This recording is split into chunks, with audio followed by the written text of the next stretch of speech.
Assalamualaikum warahmatullahi wabarakatuh. Hello Pharmacy Lovers, selamat datang kembali di Pharma Creative Podcast, Creative Voices, Healthy Choices.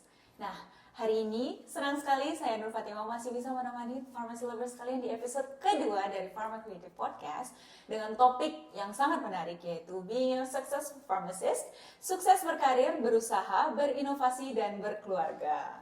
Nah, Pharmacy Lovers, hari ini kita akan membahas bagaimana di era modern ini menjadi apoteker itu bukan hanya setakat berdiri di belakang meja resep saja atau melayani resep saja, tapi lebih luas daripada itu.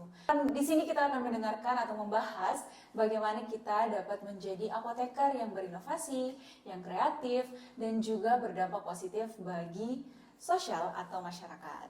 Nah, hari ini kita kedatangan salah satu narasumber yang sangat inspiratif dan luar biasa.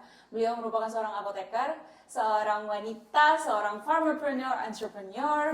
Beliau juga aktif di berbagai organisasi dan juga beliau aktif di akademis juga, yaitu Ibu Apoteker Imelda. Hai, Ibu. halo Dek Fatimah. Apa kabarnya Ibu? Luar biasa, iya. Nah, Ibu Imelda ini banyak dikenal, tentunya ya Bu, banyak dikenal oleh apoteker di Sumatera Utara maupun di tingkat nasional ya Bu ya. Semakin Ibu ini aktif banget di segala aspek perapotekeran. Nah Ibu, mungkin walaupun udah banyak yang kenal, tapi bolehlah ya Bu, kalau agak perkenalkan diri Ibu ke Pharmacy Lovers. Iya, hai Pharmacy Lovers, Bapak Ibu, teman-teman sekalian.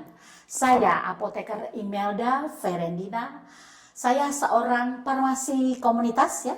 Saya bekerja di bidang farmasi komunitas di apotek tentunya. Kemudian saya juga seorang preseptor dan dosen ya di beberapa kampus ya, terutama dosen tetap di Unpri ya Medan. Kemudian saya juga adalah seorang entrepreneur di beberapa usaha. Iya. Belakangan ini saya agak sibuk ya sebagai speaker atau narasumber di beberapa webinar dan seminar secara Sumatera Utara juga ya skalanya dan juga mungkin seluruh Indonesia. Iya, demikian perkenalan singkatnya dari saya Pharmacy Lovers.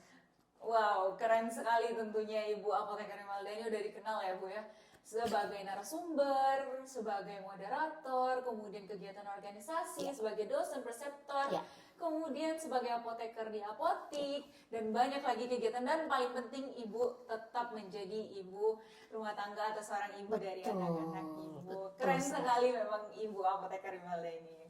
Nah Ibu, sebelum kita masuk ke pertanyaan-pertanyaan yang lebih dalam, boleh nggak Ibu cerita sedikit nih, gimana Ibu awal perjalanan dari karir Ibu sebagai seorang apoteker sampai ke apoteker yang sangat aktif seperti ini? Iya, sebelum saya cerita nih, izinkan saya mengucapkan thank you so much, terutama ya untuk Dek Fatimah yang hari ini mengundang saya, kemudian PDI Sumut, Farmasi ID, Asrunus dan tim semua. Saya ucapkan terima kasih kalau hari ini saya boleh berbagi ya podcast hari ini.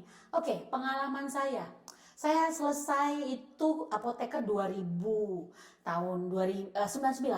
Tahun 2000 saya itu langsung kerja di sebuah apotek swasta di nggak apa-apa ya, tapi sekarang udah nggak lagi, udah tutup apoteknya, apotek Monica di Gatot Subroto. Kemudian tahun 2001 setelah menikah ya, saya dulu bilang ke suami kalau mau menikah dengan saya harus buka apotek. Ini boleh jadi ini nih untuk cewek-cewek ya, untuk adik-adik itu.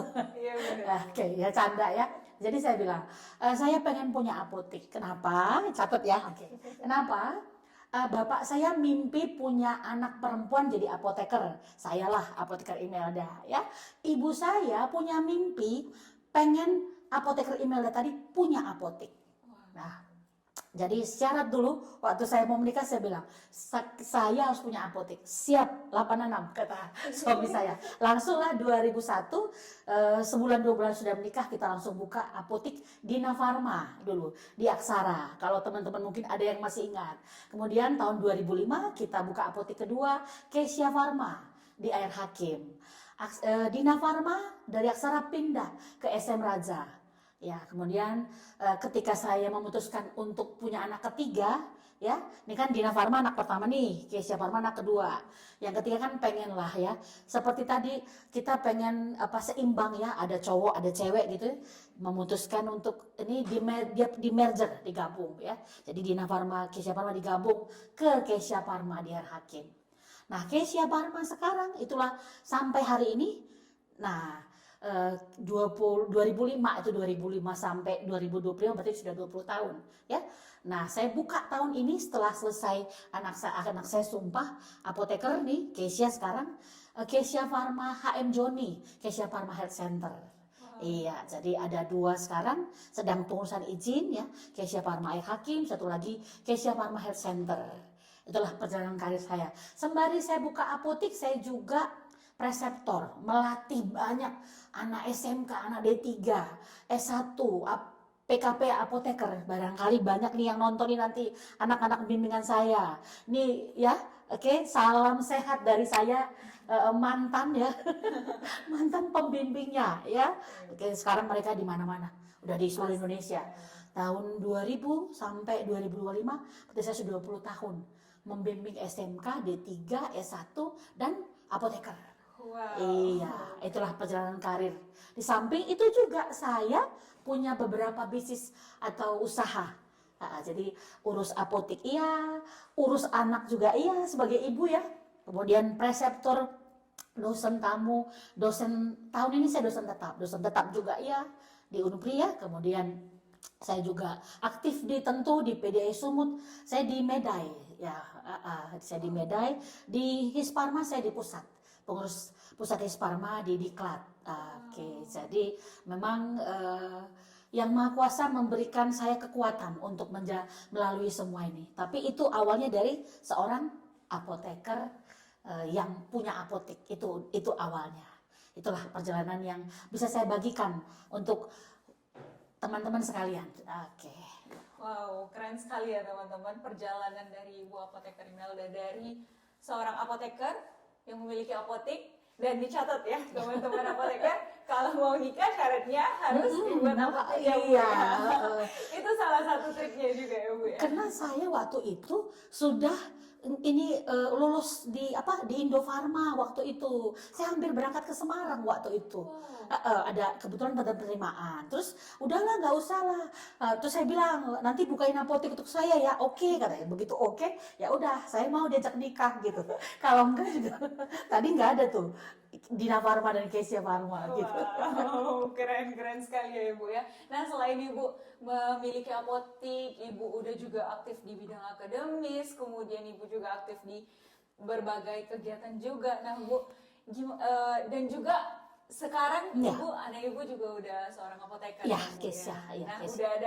udah mau menuju ke apotik Kesia Farma 42 ya Bu ya. Ya, Kesia Farma 42.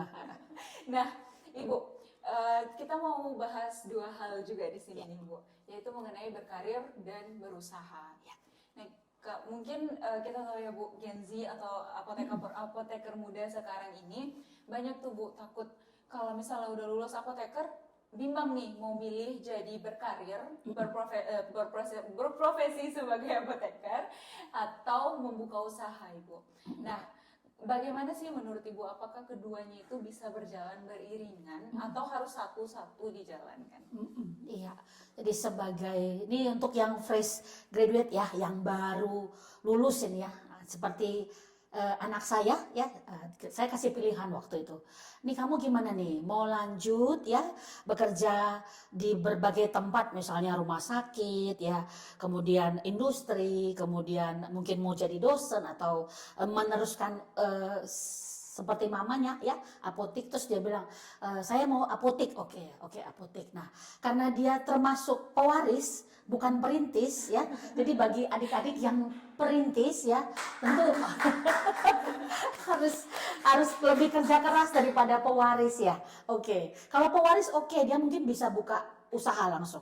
Apakah itu apotik ya, apa yang berbau kesehatan, mungkin juga produk-produk kosmetik, skincare, alat kesehatan ya. Kalau dia punya modal karena dia pewaris, silahkan. Tapi kalau perintis, saya ingat betul kata-kata Jack Ma seperti saya. Saya dulu kerja dulu di apotik orang lain, baru akhirnya buka sendiri supaya punya pengalaman. Karena PKPA kan cuma sebentar ya, ininya apanya, prakteknya apa, latihannya cuma sebulan 2 bulan ya. Jadi saya ingat kata Jack Ma, umur 20 sampai 30 kamu silahkan bekerja sama orang lain, ikut bosmu, ikut perusahaan orang lain. Kalau bosmu baik, dia akan mengajarkan kamu banyak hal. Jangan cerita untung duit dulu katanya. 30 sampai 40 kamu boleh membangun bisnis.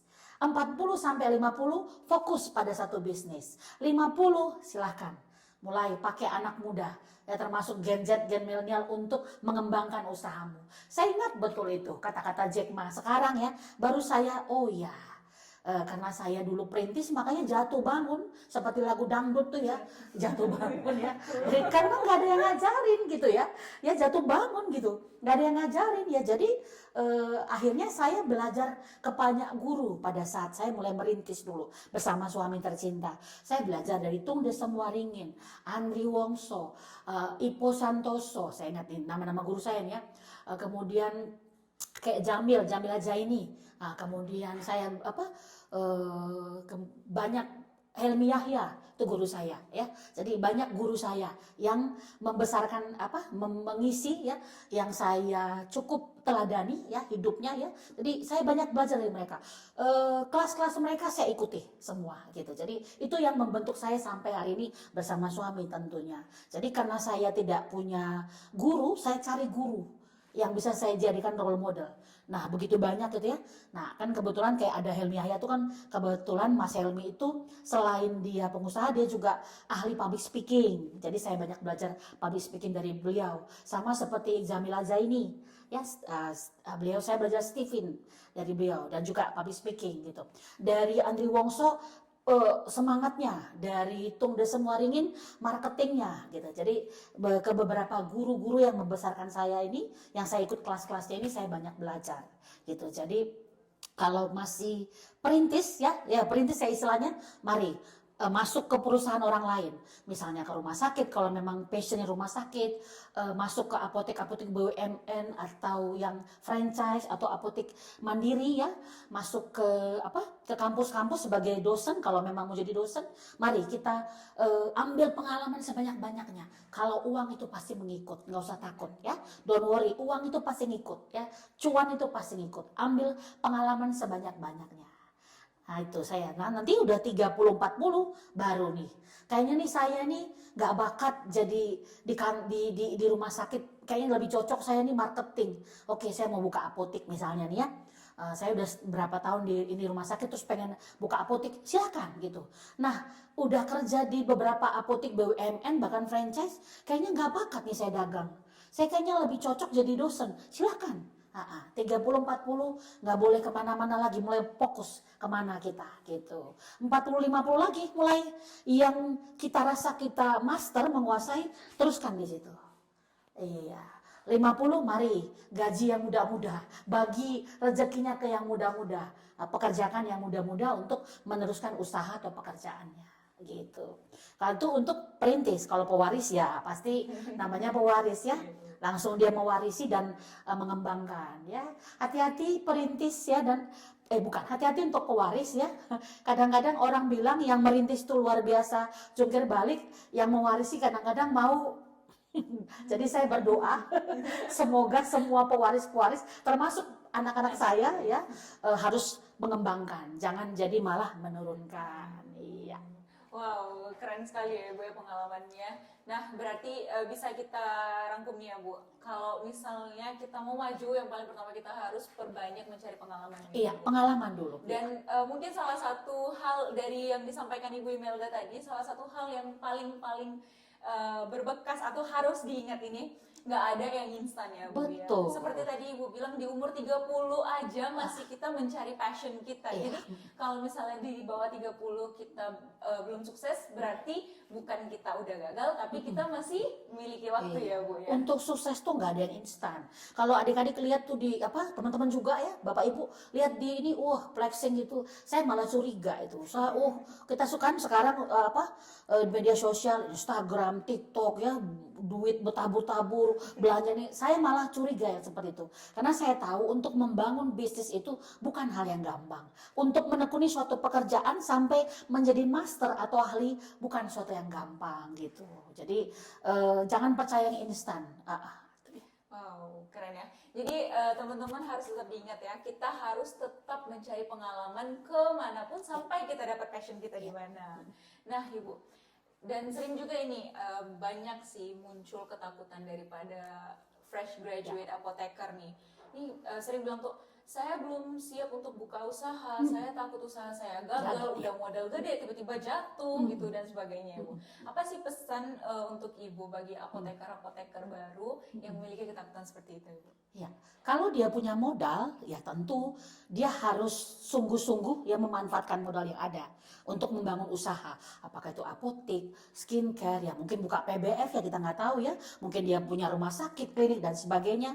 Dia harus belajar sungguh-sungguh. Bisa mungkin cari mentor, ikut kursus ya, ikut pendidikan-pendidikan banyak lah short course yang sekarang dia yang seminggu sebulan gitu ya untuk membekali. Saya ingat ada klinik kecantikan ya seminggu dia untuk buka klinik kecantikan ada khususnya seminggu gitu saya ingat gitu. Nah dia harus belajar karena membangun usaha itu nggak gampang dan kalau ada mentor tuh lebih baik. Ada yang nuntun, ada yang ngajarin gitu. Jadi kalau ketemu masalah dia boleh curhat. Apalagi mentornya orang tua, waduh lebih enak lagi tuh ya kan. Tapi kalau dia misalnya memang nggak ada modal ya harus banyak ambil pengalaman. Terus satu lagi jangan aduh duitnya segini. Nah kalau dia udah kerja lebih 5 tahun 7 tahun mungkin boleh lah ya cerita cuan atau uang. Tapi kalau masih baru-baru pokoknya saya punya pengalaman. Saya dapat dia misalnya passionnya rumah sakit. Mulai dari mungkin rumah sakit yang kecil, kemudian pindah rumah sakit dari tipe B, ada C ya, C masih ada ya rumah sakit C ke B pindah ke sampai ke A gitu. Jadi dia bertahap gitu. Karena pengalaman itu yang nggak ada sekolahnya, harus dirasakan. Jadi sama anak-anak PKL, PBL, TKPA saya bilang, saya bisa kasih teori, saya bisa kasih knowledge sama kamu, tapi experience, pengalaman tuh nggak ada. Itu nggak bisa saya kasih. Kamu harus nikmati sendiri ketika di apotek. Diomelin pasien, salah kasih obat ya. Kasih obat misalnya mungkin dia minta yang lasa ya, look like, sound like misalnya ya. Kemudian disuruh cepet-cepet sama pasien, dimarahin TVK ya. Itu harus kamu rasakan. Sehingga nanti ketika kamu sukses, kalau kamu flashback, itu rasanya indah sekali gitu. Wow. Ya Bu, jadi intinya tuh kita harus terus mencari pengalaman. Ya, pengalaman. Nggak boleh takut untuk Mencoba dan ya. harus banyak mencari guru juga ya. Iya, banyak belajar ya. Ya seperti 10 star kefarmasian, kita harus belajar seumur hidup So, ya. ya, long life learner ya Bu ya. Nah Ibu, sekarang kita masuk nih ke bagian yang nggak kalah penting Bu. Iya, betul. Poin selanjutnya itu Ya. inovasi. Ya. Nah, apoteker tuh sering dianggap sebagai profesi yang konvensional, Ibu. Padahal ruang inovasi di bidang ini tuh luas banget, Ibu. Ya. Nah, menurut Ibu, apa sih peran apoteker untuk inovasi dalam kesuksesan seorang apoteker di masa ini atau masa depan? Iya, jadi untuk yang muda-muda nih terutama. Ini sekarang kan kalau kita lihat perkembangan media sosial, banyak konten kreator, para apoteker yang baru ya, tuh yang keren-keren, yang ngasih ilmu ya. Kemudian banyak juga pengusaha-pengusaha yang live di TikTok ya, langsung jualan. Jadi, saya ada beberapa kali lihat ya. Nah, kemudian ada juga para apoteker yang dia konsultan ya, mungkin telefarmasi gitu ya. Yang ini yang di apotik itu ada juga mereka juga digital marketing ya, jual beli bukan jual beli ya, memanfaatkan seperti Shopee, Topet ya, beberapa yang lain yang saya bukan di endorse ya. Kebetulan Kesia Pharma itu bisa di Jum marketplace-nya Topet, Shopee, Jipos ya, kebetulan ya. Kita juga punya apa di sana ya. Jadi nggak banyak tapi lumayan lah ya. Oke, jadi memang kita harus terus berinovasi karena saya ingat quotes begini, kalau kita melakukan sesuatu yang sama berulang-ulang tapi berharap hal yang berbeda atau luar biasa, itu adalah sebuah kebodohan katanya. Jadi kita buka apotek nih misalnya, buka apotek tetap buka pagi, terima resep, suami dikasih, habis tutup. Tapi nggak berpikir bagaimana berinovasi. Misalnya nih, saya satu hari itu bisa melayani telefarmasi ya, pasien-pasien nanya obat nih, bisa ada 20 sampai 50 orang. Terus saya WA obatnya ambil di apotek saya ya, apotek Kesia Farma ya gitu. Jadi dari handphone ini saya bisa bertelefarmasi, biarpun saya di rumah misalnya, di kampus dimanapun gitu. Itu kan sebuah inovasi. Dia nggak harus ketemu saya di apotek, tapi dengan handphone, Bu ini gatal-gatal, nih apa obatnya? Oke, saya bilang ini. Ambil di apotek saya ya kan dia mungkin kalau jauh mungkin saya nggak bisa paksa, tapi kalau seputaran saya akan suruh ambil di apotek saya gitu. Memanfaatkan untuk kita kesusahan kita di apotek gitu, telefarmasi, digital marketing ya.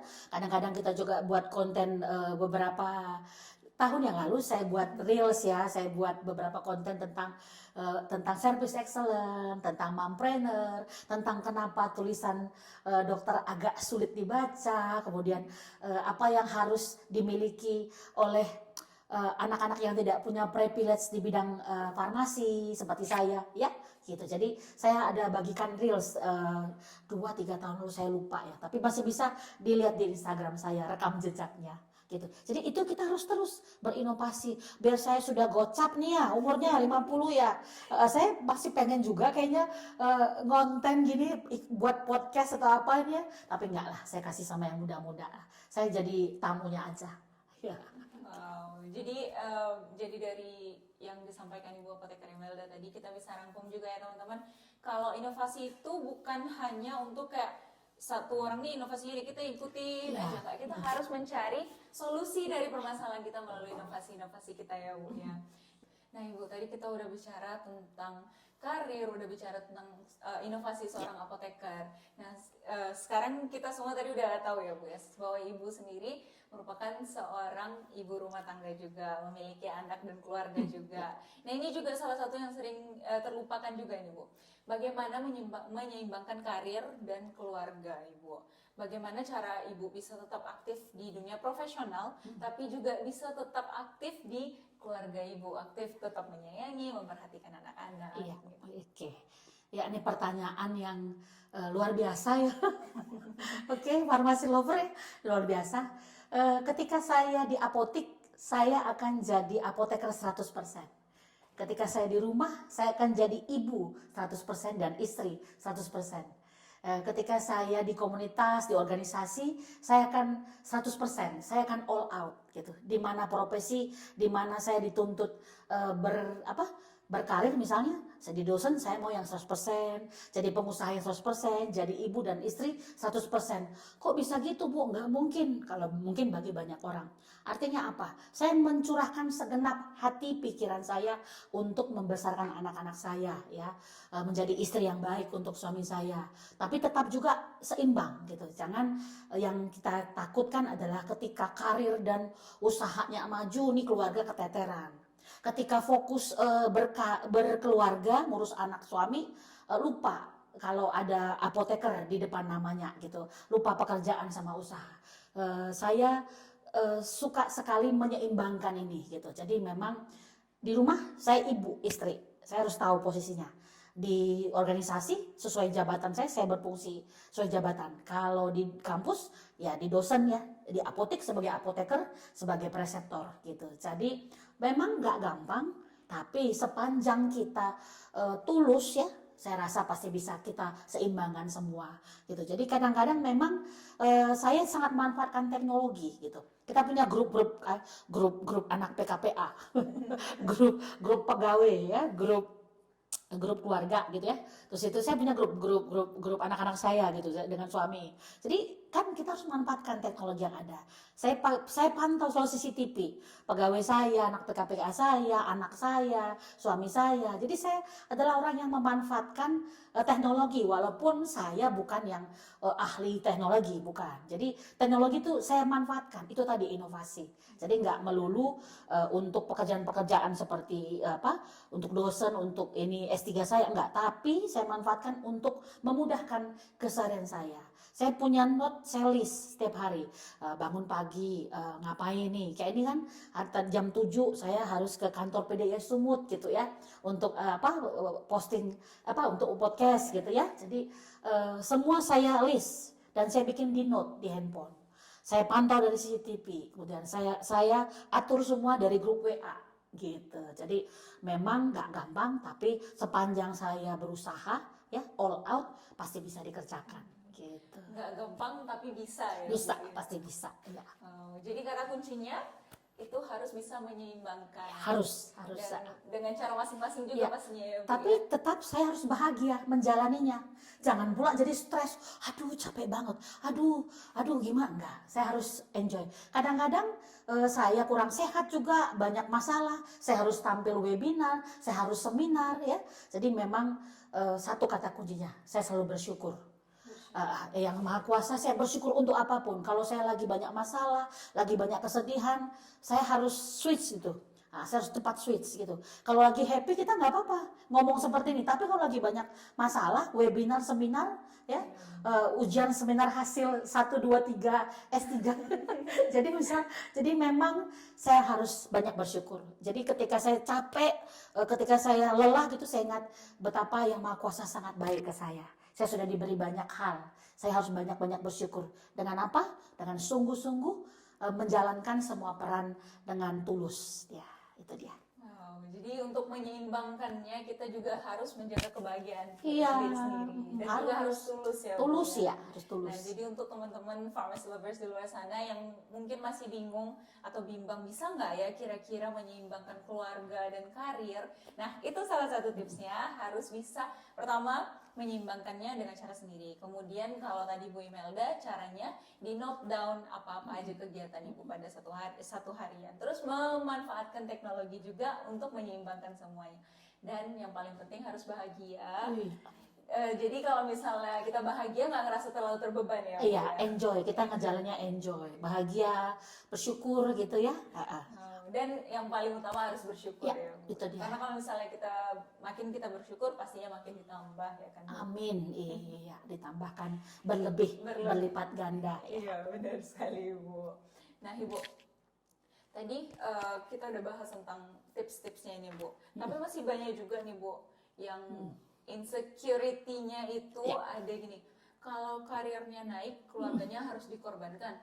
Nah, terus ada juga mungkin kata-kata yang kayak, mungkin sekarang juga perempuan-perempuan sering mendengarkan, nggak usah lah karirnya tinggi-tinggi kali, nanti laki-laki minder. Itu tanggapan Ibu gimana Ibu? Kalau laki-laki yang kualitasnya baik, dia nggak akan pernah minder. Saya buat contoh suami saya gitu. Biar saya tong-tong katanya, enggak, saya tetap kepala keluarga katanya gitu. Dia nggak minder tuh. Suami saya nggak minder gitu. Kalau kualitas suaminya keren ya, yang mantep ya, dia tahu bahwa istrinya itu tetaplah istri bagi dia ya. Kan laki-laki itu kepala ya. Kita akan selalu meminta petunjuk, meminta saran dari dia gitu. Seperti yang saya selalu lakukan. Jadi memang saya akan lihat prioritas ya, adik-adik jangan takut. Prioritasnya apa? Ketika anak saya kecil-kecil ya, saya fokus di apotek saja, nggak yang lain-lain. Kalau membimbing anak PKL, PBL biasa ya. Jadi saya fokus di urus anak. Nah, ketika anak saya sudah mulai gede, ini prioritas kan udah lain nih. Nah, uangnya makin butuh banyak ya. Nah, saya ini mulai nih yang lain. Mulai jadi pembicara di seminar, mulai mengembangkan bisnis lain gitu ya. Jadi kita harus bisa menentukan apa prioritas sekarang. Itu golden age ya, anak-anak jangan ditinggal ya Bapak, Ibu, teman-teman, pharmacy lovers, adik-adik sekalian ya. Anak-anak itu masa kecilnya itu nggak akan balik lagi gitu ya. Nggak akan balik lagi, jadi betul-betul kita pegang. Mungkin nggak banyak yang tahu. Waktu saya sekolah tuh saya itu selalu ikut jemput, ikut antar gitu. Karena kan satu hari, sampai siang udah sekolah. Jadi saya rasa ketika saya antar jemput itu saya interaksinya lebih banyak ke dia gitu. Saya kadang masih lihat PR-nya, masih ngajarin dia, ngantar dia les, meriksa buku-bukunya semua, melihat perkembangannya. Saya kalau jadi ibu 100%, jadi apoteker 100% gitu. Harus total. Karena saya punya prinsip dream, action, all out and pray. Jadi kalau all out itu wajib. Jadi kalau lagi pegang anak-anak, saya nggak mau mikirin apotik. Kalau lagi megang apotik, anak-anak saya bilang, mami di apotik. Paham ya, pahami gitu. Jadi mereka nggak ganggu gitu biasanya. Jadi memang kita sebagai ibu, sebagai apoteker harus punya prioritas supaya kita tahu bagaimana melaluinya tahap-tahap sampai kita bisa sukses tentunya. Iya. Wow, keren ya Bu ya. Jadi itu juga untuk pharmacy lovers yang tadi mungkin memiliki kebingungan atau kegundahan ya Bu ya mengenai hal-hal keluarga atau karir. Kalau misalnya pilih keluarga, karir down. Kalau pilih karir, keluarga down. Satu hal juga, kalau bisnis ini kan apotek itu kan buat kita di rumah terus gitu ya. Jadi anak-anak lebih keurus, suami lebih keurus. Mungkin nggak banyak yang tahu, saya itu masih masak untuk anak-anak sama suami saya gitu. Ya, saya masih, saya membesarkan anak-anak saya dengan masakan saya gitu. Mungkin orang banyak nggak tahu ya. Jadi ya saya masih masak ya. Jadi kalau makin gede dia kan makin suka. Dia mulai bosan nih, mulai dia go food, tapi dia akan selalu cari, mami udah nggak masak 3 hari 4 hari, masak ini nih gitu. Nah, jadi dia akan selalu rindu. Next time dia kemana dia akan cari saya, dia ingat dia dibesarkan dengan masakan saya gitu. Jadi tentukan sendiri, mau kita fokus di karir dulu ya. Fokus karir artinya jangan berumah tangga dulu. Kalau berumah tangga dulu, saya rasa seorang wanita seperti saya harus fokus ke keluarga dulu. Iya, nanti udah mulai gede-gede nih, baru mulai lanjutkan karirnya, usahanya gitu. Karena kayaknya untuk menyeimbangkan keduanya, kalau bagi saya nih ya, setelah sekarang nih ya, waktu di umur golden age mereka itu sampai mereka SD itu saya pegang langsung. Saya bawa les, antar jemput, cek bukunya ya, temani dia main apa segala macam gitu. Sambil ngurus apotek. Wow, keren ya Bu ya. Jadi di awal-awal mungkin pegang satu Iya, dan iya. fokuskan ke anak-anak. Iya, Baru anak-anak. nanti setelah golden age-nya mereka udah kita lewati bersama, Ya. barulah bisa kira-kira ngambil yang lain. Iya. Seperti tadi yang di awal juga udah dibilang ya Bu ya, nggak ada kata terlambat untuk mencoba atau mulai apa. Iya, ya kan, nggak usah. Bu? Nah keren sekali ya Bu ya. Jadi di sini juga kita bisa menyimpulkan ya teman-teman, kalau sukses itu bukan tentang diri sendiri saja, tapi bagaimana kita tumbuh bersama dengan orang-orang yang kita cintai tentunya. Wow, teman-teman pharmacy lovers, tentunya udah banyak banget insight yang didapat ya, dari berkeluarga, berinovasi, berkarir, dan menjadi apoteker yang luar biasa. Wow, pharmacy lovers, tentunya dari percakapan yang udah kita dengarkan dari Bu Apoteker Imelda tadi, udah banyak banget insight yang kita dapat tentunya ya, dari berkeluarga, menyeimbangkan keluarga dan karir, berinovasi, menjadi apoteker, kemudian memulai karir, itu semuanya udah dibahas. Sangat-sangat luar biasa ya teman-teman. Nah Ibu, sebelum kita mengakhiri podcast kita pada hari ini, bisa nggak Ibu kasih pesan-pesan mungkin untuk teman-teman apoteker di luar sana yang sedang berusaha atau baru mulai mau berusaha Ibu? Iya, teman-teman sekalian, Bapak, Ibu, adik-adik ya, yang saya cintai semuanya, tentu para apoteker ya, dimanapun berada, satu hal yang saya ingat bahwa tidak ada manusia yang sempurna, karena kesempurnaan itu hanya milik Yang Maha Kuasa. Kita harus selalu berusaha tentunya. Saya punya 3 nih yang bisa saya bagikan hari ini. Yang pertama, tidak ada yang instan dalam hidup ini. Tadi saya udah kembangkan ya, orang-orang sukses tuh gak ada yang instan ya, semua para pengusaha, para pejabat yang keren-keren ya. Kalau kita baca biografi, saya kebetulan suka baca-baca buku biografi ya. Orang-orang hebat, orang-orang kaya itu enggak langsung di atas, dia pasti step by step dalam menjalani kehidupannya sampai di puncak karirnya ya. Itu tentu. Jadi karena tidak ada yang instan, nikmati perjalanan, apakah karir, apakah pekerjaan, apakah profesi, apakah bisnis, bahkan berkeluarga. Nikmati step by stepnya ya. Oke. Menikmati, gak ada instan tuh, tapi jangan bandingkan dengan orang lain. Boleh kita meneladani orang lain, boleh menyontoh, tapi jangan bandingkan hidupmu dengan orang lain, karena setiap orang punya cerita yang berbeda. Ya itu ya, gak ada yang instan yang pertama. Yang kedua, harus berpikir positif. positive mindset, positive thinking ya, selalu, always ya. Nggak bisa Bu, kalau aku lagi banyak masalah, aku lagi sedih, aku lagi terpuruk, tetap bersyukur supaya mindset positifnya terus terjadi. Saya ingat kata Margaret Thatcher, watch your thoughts for they become words, watch your word for they become action, watch your action for they become habits, watch your habits for they become your character, and watch your character for it becomes your destiny. What we think what we become. Apa yang kita pikirkan itu akan menjadi kenyataan. Maaf kalau saya bacanya kurang pas, tapi saya pasti tahu bahwa kita berpikir sukses, kita pasti akan sukses. Kita berpikir keluarga kita akan bahagia, kita akan bahagia gitu. Kita berpikir usaha karir kita akan bagus, itu akan terjadi. Tapi tentu dengan usaha ya. No apa tadi? No pain, no gain. Ya, nggak bisa. Kita harus bayar harga untuk semua kesuksesan. Yang ketiga tentu attitude ya.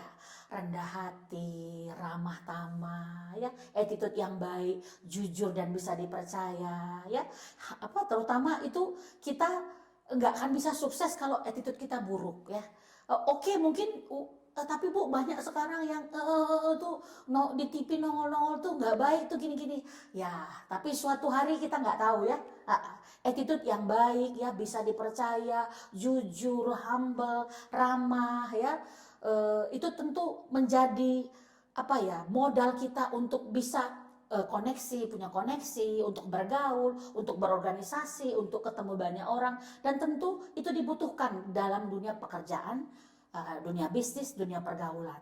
Attitude yang baik. Jadi yang tiga itu nggak ada yang instan, berpikir positif, kemudian attitude yang baik. Gitu. Itu yang saya pegang selama ini.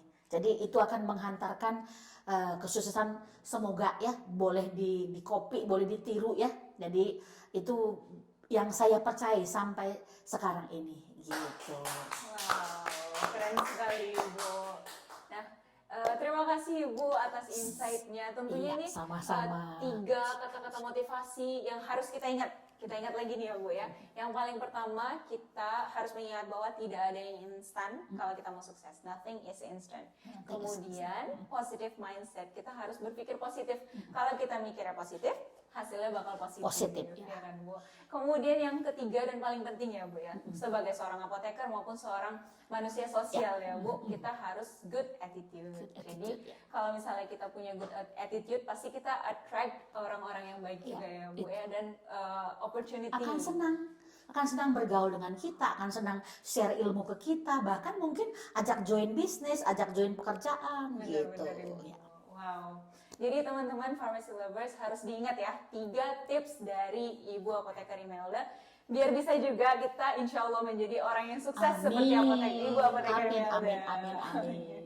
Baik, terima kasih banyak Ibu sudah meluangkan waktunya yang padat untuk bisa bersharing bersama kita di sini di Pharma Creative Podcast. Terima kasih juga atas insight-nya Ibu yang sangat inspiratif. Tentunya sangat dibutuhkan oleh teman-teman apoteker di luar sana. Nah, teman-teman, kita udah mendengarkan percakapan yang sangat inspiratif tentunya dan sangat motivatif, yang sangat memotivasi apoteker luar sana. Terima kasih Ibu sekali lagi atas sama-sama. Baiklah teman-teman, saya Nur Fatima pamit undur diri dari Pharma Creative Podcast di episode kedua. Dan sebelum kita tutup, bolehlah Ibu sekali lagi kita sebutkan mungkin Ibu 3 tipsnya tadi. Yang pertama adalah nothing is instant. Kemudian harus mindset kita yang positif. Dan good attitude. Baiklah, sekian dari kami pada hari ini. Wassalamualaikum warahmatullahi wabarakatuh. See you again.